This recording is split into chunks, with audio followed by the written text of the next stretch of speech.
Hi, welcome to the International Macrobiotic School's new teaching kitchen.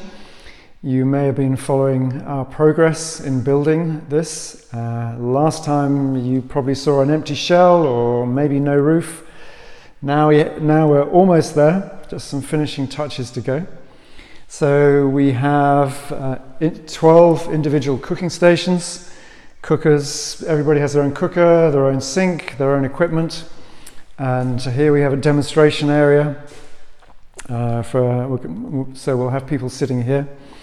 Another week or so to go. We're going to trial it tomorrow with our present first year intensive, and then we're going to be fully up and running in a week or two time. So all our courses from November onwards will be, all our cooking courses from November onwards will be in here. We have a 2-day Love Health, Love Cooking. Main focus on just cooking a lot of really delicious healthy food, and later on our 5-day in-depth looking after your health course. If you're really wanting to understand a lot more about your health and transform it with some good information, deeper insight into health, and a lot of cooking classes which will all be in here.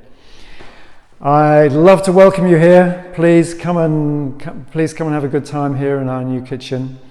And we also have accommodation in the main house. We'd love to see you. Thank you very much.